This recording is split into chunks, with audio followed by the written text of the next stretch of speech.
Hey, thank you so much for joining the class today. So we are going to start our new class. সবাইকে অসংখ্য ধন্যবাদ সঠিক সময়ে join হওয়ার জন্য।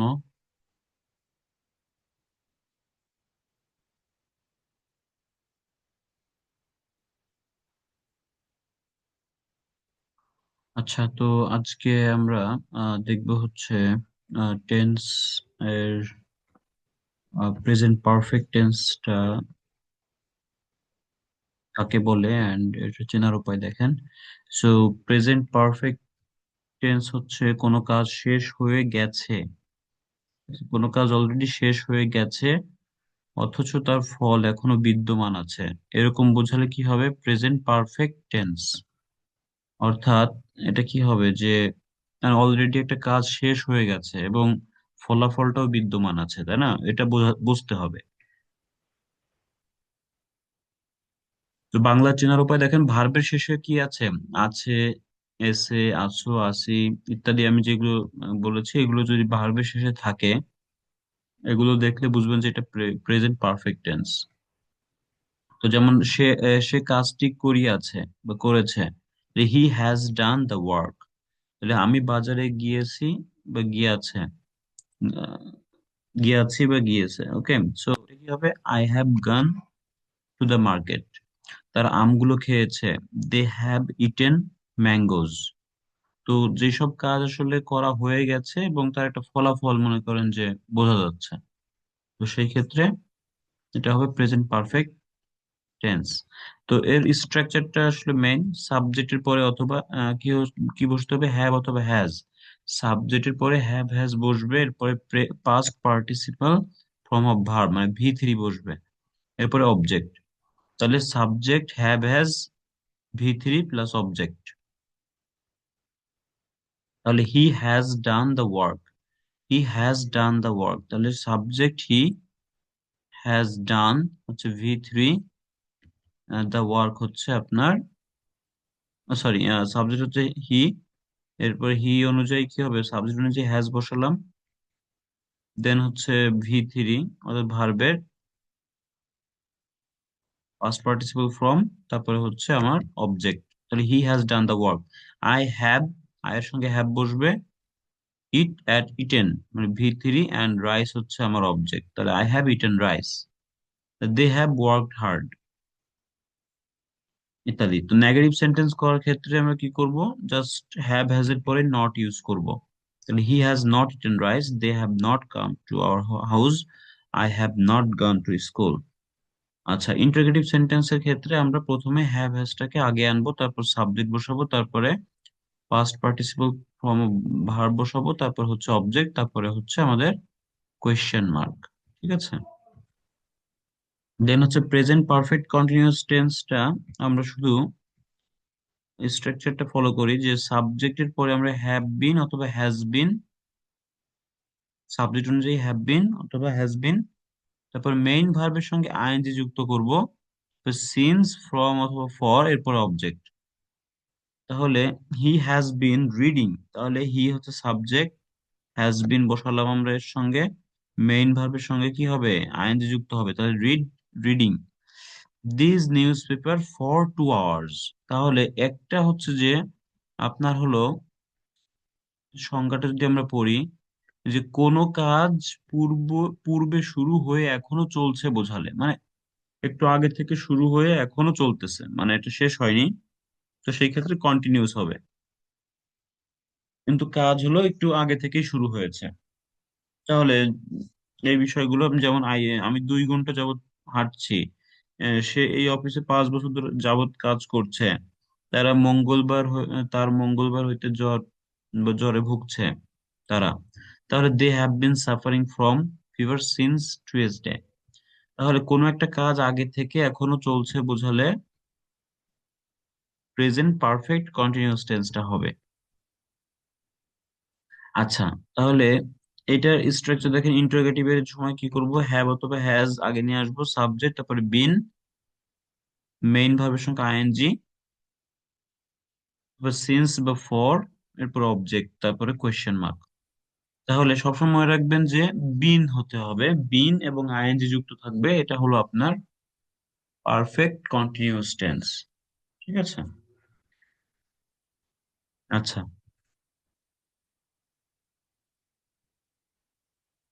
দেন হচ্ছে আমরা রিডিং এর জন্য কিছু প্যারাফ্রেজ পড়বো, সেগুলো হচ্ছে রিডিং এর জন্য খুবই কার্যকরী। এগুলো যখন আপনারা জানবেন কোয়েশ্চেনে যে ইয়েগুলো পাবেন আপনারা, সেই একই ধরনের অল্টারনেটিভ ওয়ার্ড আপনারা প্যাসেজে পাবেন। জাস্ট হচ্ছে আপনারা এইগুলো জানেন না বিধায় আসলে অ্যান্সার গুলো ধরতে পারেন না। এই জন্য এদিকে আসলে ভালো করে একটু আপনাকে নজর দিতে হবে, ঠিক আছে? এটা ভালো করে আপনাকে পড়তে হবে।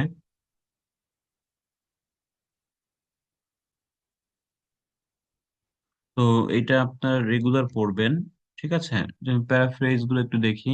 যেমন চেঞ্জ কে শিফট বলা যেতে পারে, চেঞ্জ এর ডিরেকশন কে রিরুট, চেঞ্জেস, শিফটস, এগুলো বাংলা মিনিংও দেওয়া আছে। পরিবর্তন, একই মিনিং কিন্তু দুইটার ইংলিশ অর্থটা আলাদা করা দেওয়া আছে, ঠিক আছে? আচ্ছা, একটা কথা বলি, আপনারা তো আসলে জানেন যে ক্লাসটা 10টার দিকে স্টার্ট হয়, আপনারা 2 মিনিট আগে জয়েন হয়ে বসে থাকবেন। এখনো জয়েন করতেছেন অনেকেই। 6 মিনিট, 10 মিনিট পরে জয়েন হন। আচ্ছা দেখেন, channel there feelings, emotional forces in harness, তারপরে আমরা ক্যারেক্টারিস্টিক কে ট্রেডস বলা যেতে পারে, চার্জিং কে প্রাইসিং বলা যেতে পারে, ঠিক আছে? সিটিজেন কে রেসিডেন্ট বলা যেতে পারে, সিটি লাইফ কে আরবান লাইফস্টাইল বলা যেতে পারে, ঠিক আছে? তো একটা জিনিসে আরো অল্টারনেটিভ জিনিস, বিষয় বা ওয়ার্ড গুলো আপনাকে জানতে হবে আগে থেকেই, ঠিক আছে? তো এইগুলো হচ্ছে আপনাদের রিডিং এর জন্য খুবই কার্যকরী। যারা রিডিং এ একটু কম স্কোর পাচ্ছেন, অবশ্যই আপনাদের প্যারাফ্রেজ গুলা ভালো করে পড়তে হবে, ঠিক আছে? আচ্ছা, এগুলো জানলে দেখবেন যে আপনাদের চোখের সামনে অ্যান্সার গুলো আপনারা নিজেরাই ধরতে পারছেন। অ্যান্ড লিসেনিং এর যে আরেকটা কাজ দিব, সেটা হলো স্পেলিং কারেকশনের একটু চার্ট দিব। লিসেনিং এর যে স্পেলিং স্পেলিং গুলো ভুল হয়, সেগুলো একটু ঠিক করে নিবেন। এখানে যে ওয়ার্ড গুলো আছে প্রত্যেকটা আসলে মুখস্থ করার কিছু নেই, জাস্ট ভেঙে ভেঙে আসলে দেখবেন যে এ নাকি ই, ওয়াই নাকি আই, ঠিক আছে? যেগুলো আসলে বেশি ভুল করে, আবার কিছু ইজি আছে, আবার কিছু একটু ভুল করার মতো ওয়ার্ড আছে, যেই ওয়ার্ড গুলো আপনাদেরকে একটু দেখে নিতে হবে। দেখলে কি হবে, আর পরবর্তীতে এইগুলো ভুল হবে না, ঠিক আছে? তাহলে আপনাদের এইখান থেকে কাজ থাকলো কি, টেন্সটা একটু দেখা, দেন এটা হলো মেইন, প্যারাফ্রেজটা একটু মেইন পড়ার থাকবে রিডিং এর জন্য, অ্যান্ড লিসেনিং এর হলো স্পেলিং কারেকশনের এই ফাইলটা একটু দেখে নিবেন, ঠিক আছে? আচ্ছা,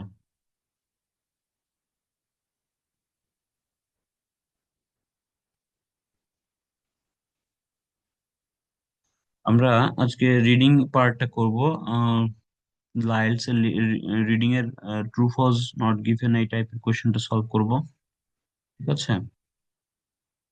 তো দেখেন যে ট্রু ফলস নট গিভেন এই টাইপের কোয়েশ্চেন আসলে আমরা তিনটা ভাবে বুঝতে পারি। যদি স্টেটমেন্টটা যদি আমরা ইনফরমেশনের সঙ্গে আসলে মিলে যায়, এগ্রি করে, তো সেই ক্ষেত্রে আমরা ট্রু দিব। যদি স্টেটমেন্টের সঙ্গে ইনফরমেশন আসলে কন্ট্রাডিক্ট করে বা বিপরীত বা সাংঘর্ষিক বোঝায়, তাহলে ফলস দিব। আর যদি কোনো ইনফরমেশন আসলে ওই বিষয়ে না থাকে, তাহলে আমরা কি দিব, নট গিভেন দিব, ঠিক আছে? তাহলে ট্রু ফলস নট গিভেন এর এই তিনটা বেস ফর্মটাকে নিয়েই আমরা আসলে দেখবো, যাতে করে আমরা যে কোনো কোয়েশ্চেন আসলে ট্রু ফলস নট গিভেন এর ডিসিশনটা নিতে পারি। সো অনেকে অ্যান্সার খুঁজে পান, সঠিক জায়গায় যান, কিন্তু ট্রু দিলে উত্তর হয় ফলস, ফলস দিলে উত্তর হয় ট্রু বা নট গিভেন, এগুলো নিয়ে আসলে প্যাচ লেগে যায় বা অ্যান্সার গুলো সঠিক হয় না। তো সেই ক্ষেত্রে আপনাকে যেটা করতে হবে, এটা আপনাকে তিন ভাবে প্রশ্ন করতে হবে, ঠিক আছে? এবং আমি বলবো যে রিডিং এর রিডিং এ যদি ভালো করতে হয়, আপনারা সবসময় স্টেটমেন্টে বেশি গুরুত্ব দিবেন এইখানে, ঠিক আছে? কারণ আমরা এখানে বেশি গুরুত্ব দিই না, আমরা প্যাসেজটাকে নিয়ে বেশি মানে মাথা ঘামাই। প্যাসেজে কিছুই নেই, আপনি যদি প্রশ্ন না বুঝেন তাহলে প্যাসেজে কিছুই নেই, ঠিক আছে? কারণ উদ্দেশ্য কি বের করতে হবে, কোন জিনিসটার উপর বেস করবে, সব কিন্তু আপনার এই স্টেটমেন্টের উপর ডিপেন্ড করছে।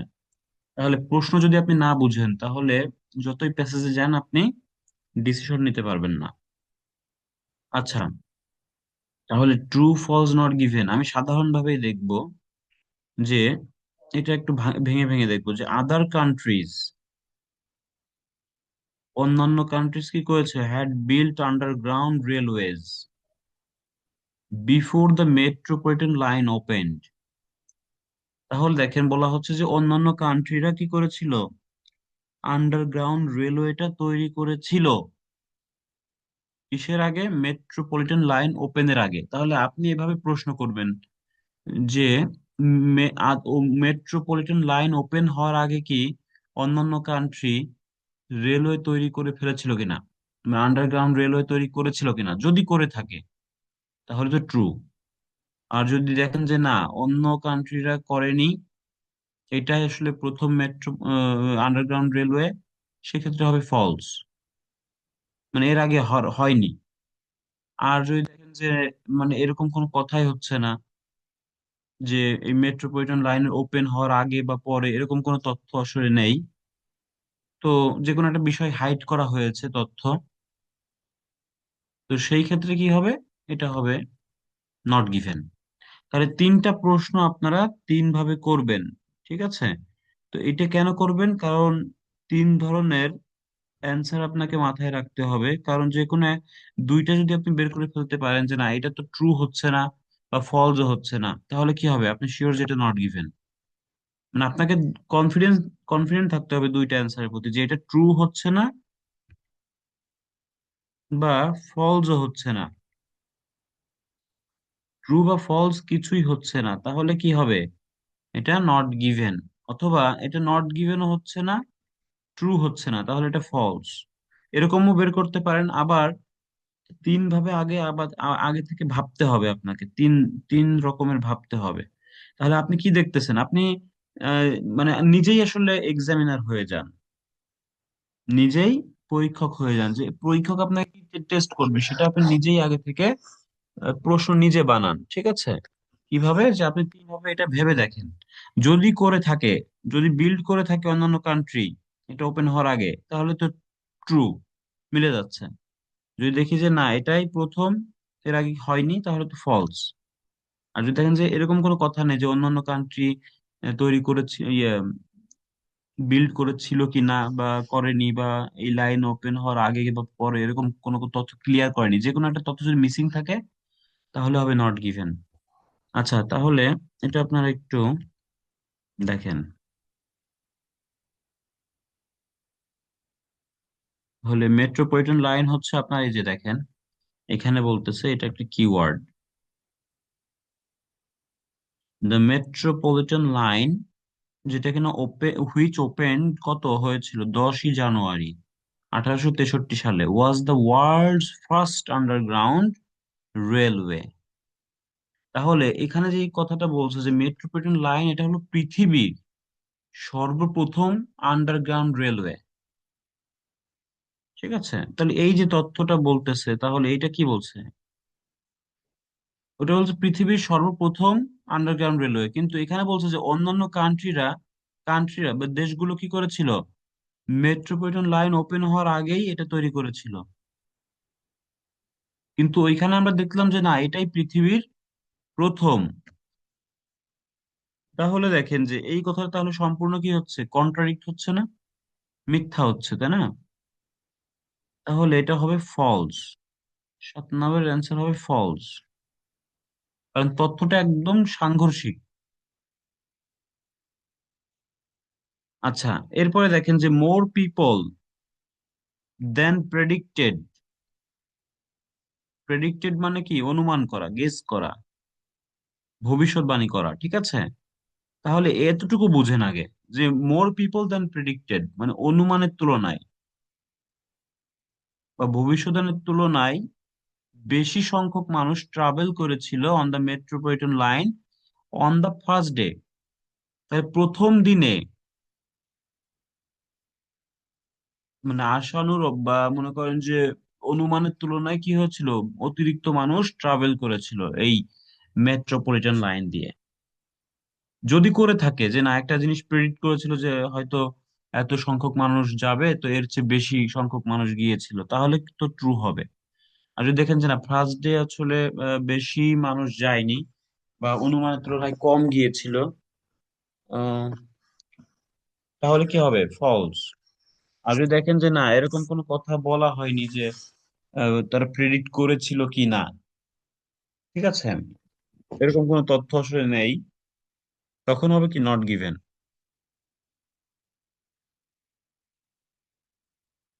তাহলে দেখেন এটা কোথায় পাবেন, এই যে অন ইটস ফার্স্ট ডে, তাহলে প্রথম দিনে almost 40,000 passenger carried between Paddington and Farringdon, the journey taking about 18 minutes. তাহলে দেখেন যে প্রথম দিনের কথা বলতেছে 40,000 প্যাসেঞ্জার কিন্তু এটা বহন করেছিল একটা জায়গা থেকে আরেকটা জায়গায়। তাহলে আমাকে বলেন যে এটার অ্যান্সারটা কি হবে, সবাই একটু চ্যাটে লিখে জানান আমাকে এটার অ্যান্সার আপনারা কি দিতেন। 40,000 প্যাসেঞ্জার গেছে। এখন প্রশ্ন কি ছিল, যে অনুমানের চেয়ে বেশি লোক গেছে কিনা প্রথম দিনে, নাকি যায়নি, নাকি বলেন এটার অ্যান্সারটা কি হবে? শোয়েব ভাই বলতেছেন ফলস। আচ্ছা, ফলস হতে গেলে কি হতে হবে? আচ্ছা, সোহাগ মিয়া বলছেন নট গিভেন, অলকা আপু বলছেন নট গিভেন, সালাউদ্দিন ভাই বলছেন নট গিভেন। আচ্ছা, দেখেন, Shamima Khatun not given. Okay, so আমি দেখেন বলে দেওয়ার পরেও যদি আপনাদের এত লেট হয় অ্যান্সার দিতে, ঋত্বিক ভাই বলছে not given, Debashish Shah not given, Shilude not given. আচ্ছা, যারা যারা নট গিভেন বলেছেন তাদের অ্যান্সারটা রাইট হচ্ছে, কারণ এটা হবে নট গিভেন, ঠিক আছে। নট গিভেন মানে কি, এই কথাটা ক্লিয়ারলি বলা নেই, ঠিক আছে।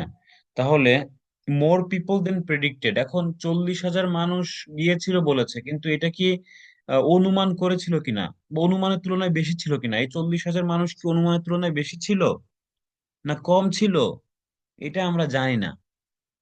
কিন্তু এখানে বলছে যে অনুমান বা ভবিষ্যৎবাণীর তুলনায় বেশি গিয়েছিল, কিন্তু এখানে তো ওই কথাটা বলা নেই যে 40,000 মানুষ কি আসলে বেশি না কম, এই কথাটা আমরা জানি না, ঠিক আছে।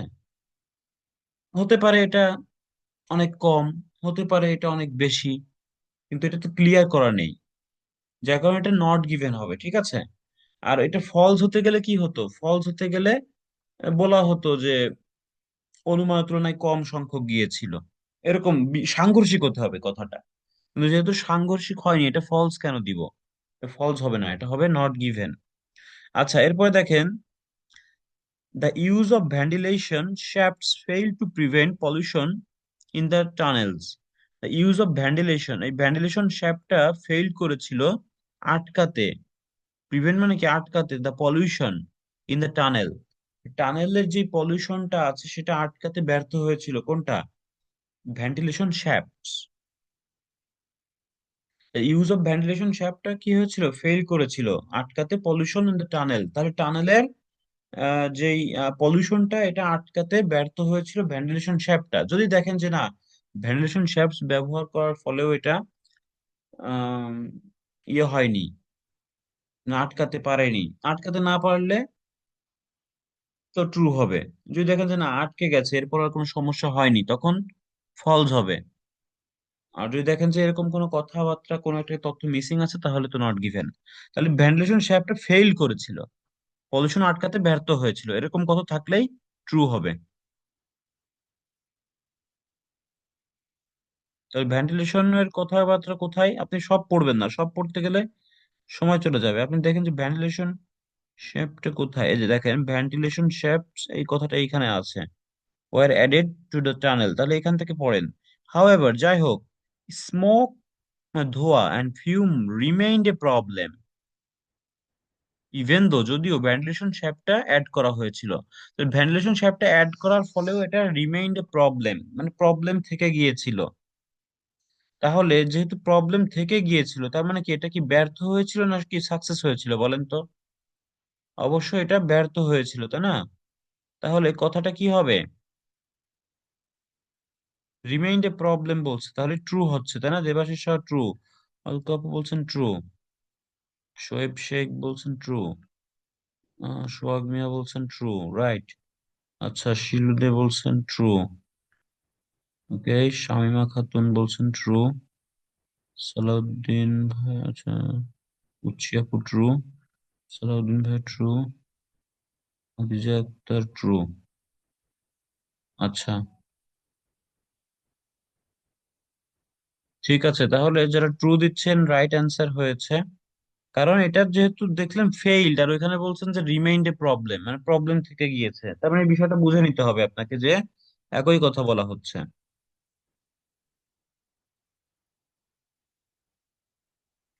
আচ্ছা, এরপরে দেখেন যে ডিফারেন্ট অ্যাপ্রোচ, একটা ভিন্ন অ্যাপ্রোচ বা পদক্ষেপ নেওয়া হয়েছিল, the cut and cover technique was required in the London central area. তাহলে কাট অ্যান্ড কভার টেকনিকটা দরকার ছিল কোথায়? লন্ডনের সেন্ট্রাল এরিয়াতে। দরকার ছিল কিনা দেখি, বিষয়টা বুঝতে হবে। কাট অ্যান্ড কভার টেকনিকটা দরকার ছিল কিনা, কাট অ্যান্ড কভার টেকনিকের কথা এখানে বলা হচ্ছে। টেকনিক মানে মেথড বা পদ্ধতি, ঠিক আছে? The cut and cover method construction was not an option, অপশনে ছিল না in this part of the capital. অপশনে ছিল না মানে কি? অপশন মানে কি? অপশনে থাকলে কিন্তু ভালোই হয় তাই না?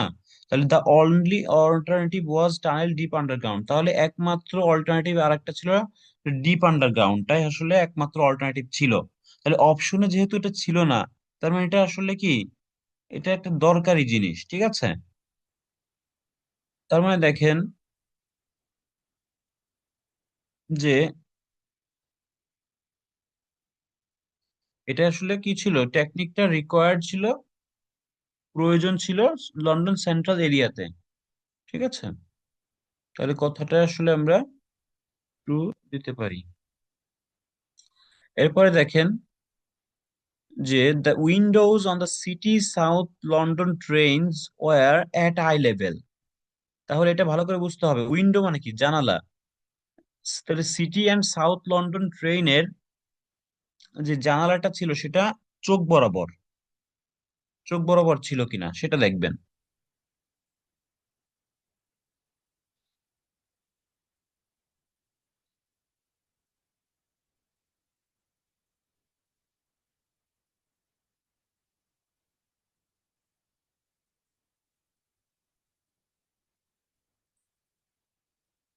দেখেন বলছে the carriage were narrow and had a tiny windows just below the roof and passenger would not want to look out the tunnel wall. আচ্ছা, তাহলে এত ছোট ছিল, খুব ন্যারো ছিল এবং ছোট ছিল, এবং ওটা ছাদ থেকে নিচে ছিল। আচ্ছা, ছাদ থেকে নিচে থাকলে কি এটা কি আই লেভেল হলো? চোখ বরাবর হলো কিনা বলেন? উৎসী আপু বলছেন ফলস।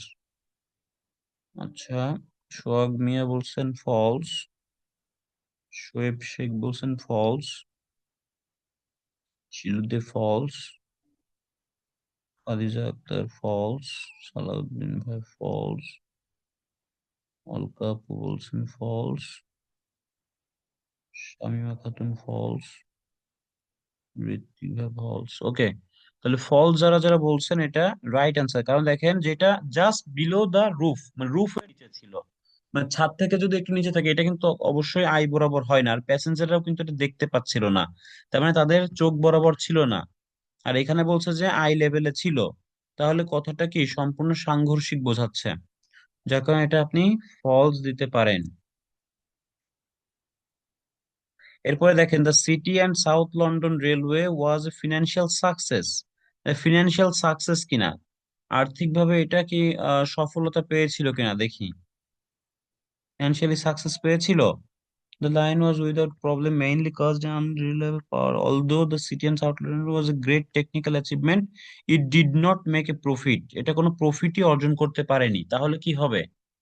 তাহলে এটা তো অবশ্যই বোঝা যাচ্ছে যে এটা ফিনান্সিয়াল সাকসেস এরা বলতেছে, বাট আমরা দেখতেছি না, কারণ এটা প্রফিট অর্জন করতে পারেনি, তাহলে এটাও কি হবে? ফলস হবে। আচ্ছা, দেন হচ্ছে trains on the twopenny tube nearly always ran on time. তাহলে ট্রেন অন দ্য টাউনি যে টিউবটা আছে নিয়ারলি অলওয়েজ, সর্বদা কি সময় মতোই চলে। টাফানি টিউবটা কি সময় মতো চলে কিনা, নন এজ দ্য দেখেন twopenny tube began operation using new electric popular afterward railway.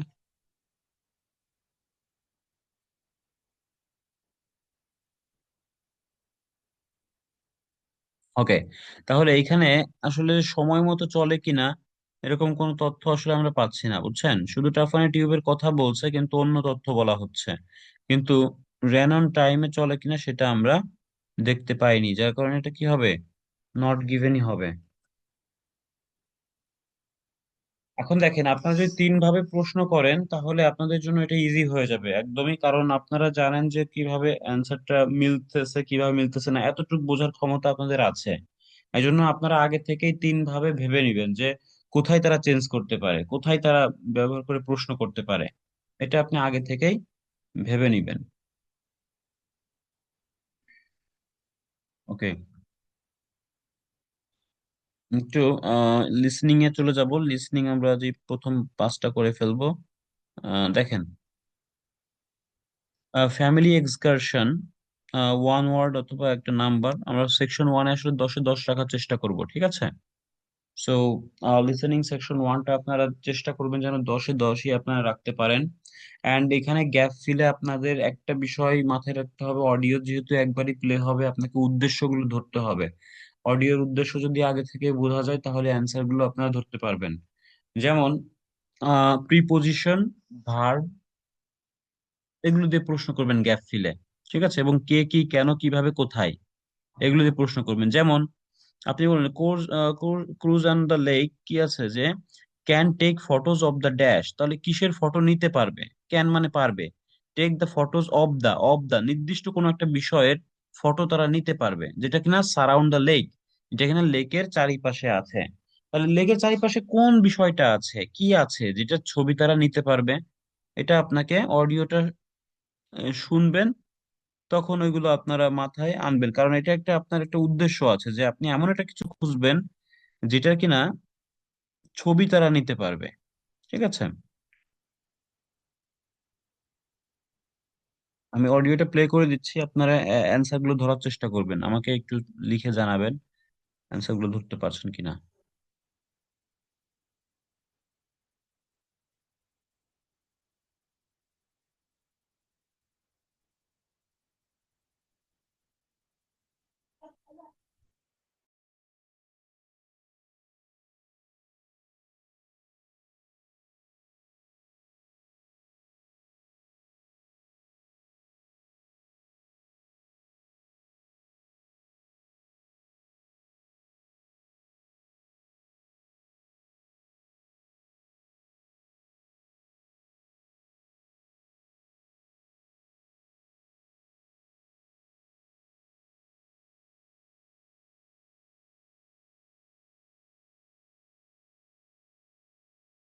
Hi, can I help you?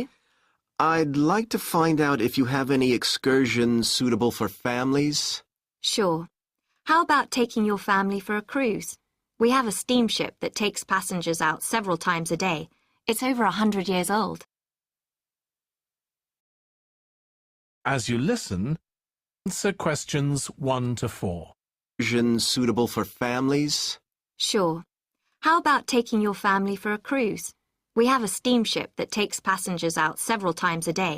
It's over 100 years old. That sounds interesting. How long is the trip? About an hour and a half. And don't forget to take pictures of the mountains. They're all আচ্ছা, অডিওতে বললো যে don't forget to take the pictures of the mountains.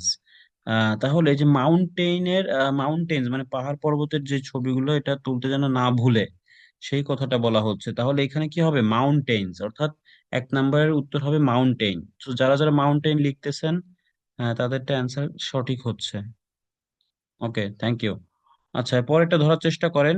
পরেরটা কি বলছে যে আপনার এই যে এখানেও আমরা প্রশ্ন করব যে visit can include 40 minute ride on a dash, তাহলে কিসের উপর চড়ে সে 40 মিনিটের রাইড নিতে পারবে, তাহলে এটা আপনার প্রশ্ন, ঠিক আছে?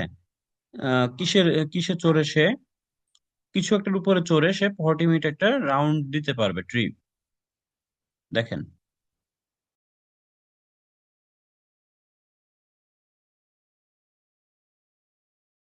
All around you when you're on the boat, and they look fantastic. Okay. And I assume there's a cafe or something on board? Sure. How old are your children? My daughter's 15 and my son's 7. Right. Well, there are various things you can do once you've crossed the lake to make a day of it. One thing that's very popular is a visit to the country farm. You're met off the boat by the farmer, and he'll take you to the holding pens where the sheep are kept. Children love feeding them. My son would love that. He really likes animals. Well, there's also a 40-minute trek round the farm on a horse if he wants. তাহলে দেখেন এখানে কি বললো যে there also 40 minute trek round the farm on a horse. হর্সে চড়ে সে কি করতে পারবে? 40 মিনিটের একটা ট্রেক রাউন্ড দিতে পারবে। তাহলে হর্স হলো আপনার অ্যান্সার, HORSE, হর্স, ঘোড়ার কথা বলতেছে, ঠিক আছে। আচ্ছা, তো যারা হর্স লিখছেন অসংখ্য ধন্যবাদ, অ্যান্সার সঠিক হয়েছে। দেন হচ্ছে visitor can walk in the farms dash by the lake. ভিজিটররা হাঁটতে পারবে, ফার্মের কোথা দিয়ে হাঁটতে পারবে, এটা প্রশ্ন করবেন যে ভিজিটররা কোথা দিয়ে হাঁটতে পারবে, ফার্মের কোথা দিয়ে হাঁটতে পারবে, ঠিক আছে, এভাবে প্রশ্ন করবেন। কারণ গ্যাপটার উদ্দেশ্য আপনাকে জানা লাগবে। দেখেন কোথা দিয়ে তারা হাঁটতে পারবে, এই উদ্দেশ্য জানা থাকলে আপনি অ্যান্সার ধরতে পারবেন easily. Do you think he'd manage it? He hasn't done that before. Sure, it's suitable for complete beginners. Good. And again, visitors are welcome to explore the farm on their own, as long as they take care to close gates and so on. There are some very beautiful gardens along the side of the lake which also belong to the farm. They'll be just at their best now. You could easily spend an hour or two there. আচ্ছা, এখানে যে মহিলাটা বললো যে দেয়ার আর some very beautiful Gardens আছে along the side of the lake, ঠিক আছে। তাহলে এই যে গার্ডেন গুলো আছে এখান দিয়ে কিন্তু তারা কিন্তু হাঁটাহাঁটি করতে পারবে, ঠিক আছে, তারা সময় কাটাতে পারবে, সেই কথাগুলো বললো। তাহলে আপনি এখানে দিতে পারবেন যে গার্ডেন, তাহলে ফার্মের যে গার্ডেন গুলো আছে এটা বাই দ্য লেক, লেকের পাশে যেটা আছে সেটা হলো গার্ডেনের কথা বলছে। তাহলে গার্ডেন নাকি গার্ডেন্স সেটা আপনাকে খেয়াল করতে হবে। অডিওতে যেটা বলেছিল যে এটা বিউটিফুল গার্ডেন্স বলছিল, ডেন্স, তাহলে এস যুক্ত করতে হবে আপনাকে, GARDENS। শুধু গার্ডেন লিখলে কিন্তু ভুল হবে, ঠিক আছে। তাহলে সাইড অফ দ্য লেক যেহেতু বলছে, তো সাইড অফ দ্য লেকে কি আছে? গার্ডেন আছে, গার্ডেন্স আছে, সো গার্ডেন হলো আপনার অ্যান্সার। আচ্ছা, এরপরে দেখেন dash is available at extra cost, মানে অতিরিক্ত টাকা দিলে কোন বিষয়টা অ্যাভেলেবেল, তাহলে অতিরিক্ত টাকার বিনিময়ে কোন বিষয়টা পাওয়া যায় সেটা আপনাকে বের করতে হবে। তাহলে এই অডিওটা আপনাকে এটাই ফোকাস করতে হবে যে কিছু একটা টাকার মাধ্যমে পাওয়া যেতে পারে।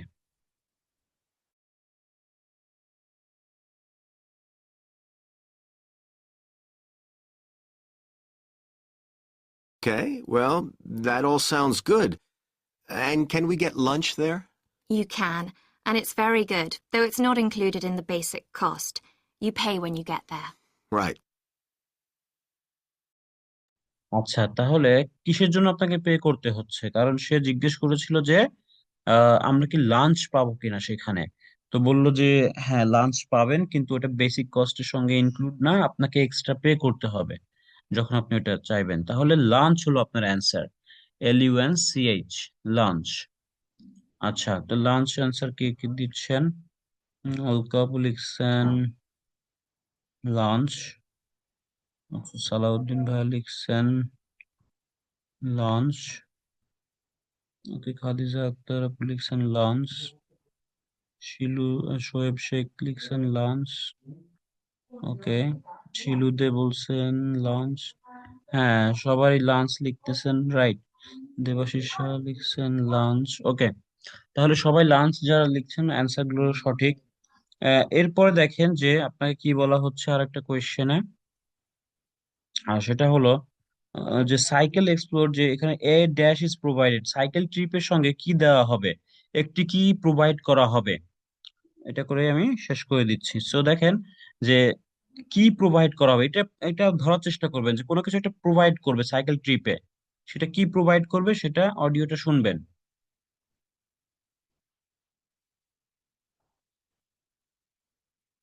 Before you hear the rest of the conversation,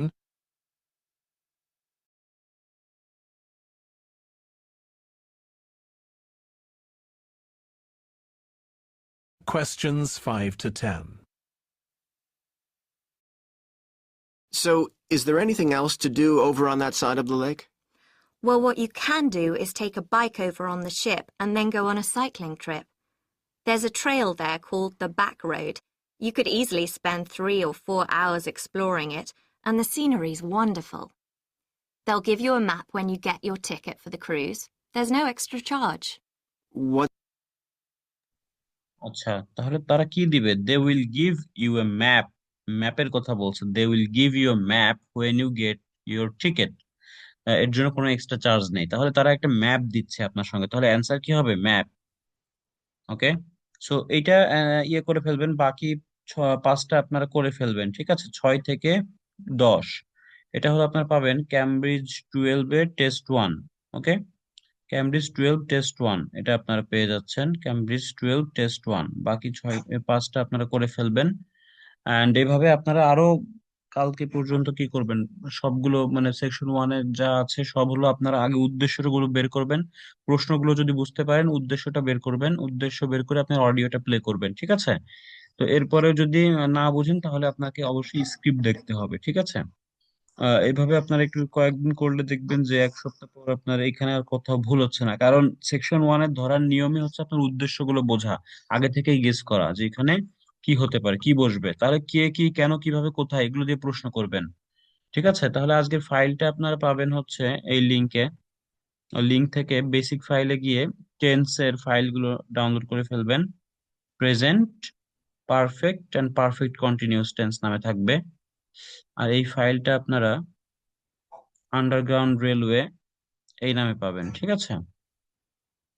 ওকে, তাহলে আর বাদ বাকিগুলো আপনার ক্যামব্রিজ বই থেকে করে ফেলবেন, ঠিক আছে? সেকশন 1-এর যতগুলো গ্যাপ ফিল আছে করে ফেলবেন, ঠিক আছে? Okay, so thank you so much, আজকের মতো এতটুকু। আর আপনারা সবাই পরশুদিন আবার জয়েন করবেন, ঠিক আছে? এর ভিতরে আমাকে হোমওয়ার্ক গুলো করে জমা দিতে থাকবেন, ঠিক আছে? Thank you.